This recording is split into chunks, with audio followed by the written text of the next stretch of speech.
সমর্থন করিনি। আমরা জামাতকে আমাদের উদারতার কারণে, অর্থাৎ বিএনপি সরকারের উদারতার কারণে এই দেশে তারা প্রথম রাজনীতি করার সুযোগ পায়। শেখ মুজিবের সরকার নিষিদ্ধ করেছিল জামাত, কিন্তু বিএনপির সরকারের সময় তারা রাজনীতি করার সুযোগ পায়।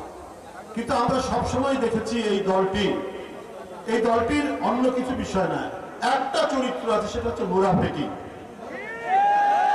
এই মুনাফেকি ছাড়া তারা কিছু করেনি।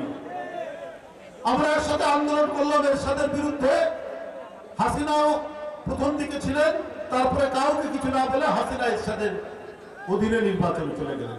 বেগম জিয়া বলেছিলেন, শেখ হাসিনা বলেছিলেন এরশাদের অধীনে যারা যাবে, বেগম জিয়া বলেছেন এরশাদের অধীনে যাব না আমরা নির্বাচনে, আর হাসিনা এক লাফ দিয়ে বলেছিলেন যারা যাবে তারা জাতীয় হবে না।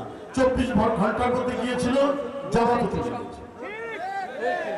এই যে ছাত্র জনতার এই আন্দোলন, এই রক্তধারা আন্দোলন, ওইদিকে বেগম রোকেয়া বিশ্ববিদ্যালয়ের আবু সাইদ সে বুক চিকিয়ে বুলেট বরণ করে নিয়ে আমাদের আন্দোলনের ইতিহাসে যে জয় পতাকা উড্ডীন করেছিল আকাশে, তারই অনুপ্রেরণায় ঢাকায় দেখেছি মুগ্ধকে, আমরা দেখেছি আহনাফকে, আমরা দেখেছি একের পর এক ওই শিশু বাচ্চারা নিজের আত্মদানের মধ্যে দিয়ে শেখ হাসিনার মতো এক ভয়ঙ্কর নৃশংস একজন দানবকে বাংলাদেশ থেকে যখন বিতাড়িত করালো, এই সাহসী বীররা তার কয়েকদিন পর জামাত বলে বসলো আমরা আওয়ামী লীগের সবকিছু মাফ করে দিব।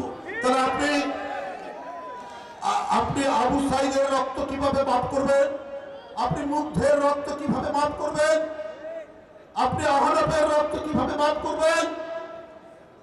আপনি বলে দিলেন যে ভারত এক ভয়ঙ্কর উদ্দেশ্য নিয়ে বাংলাদেশকে করায়ত্ত করার জন্য হাসিনাকে সমর্থন করে গেছে, এখনো করছে।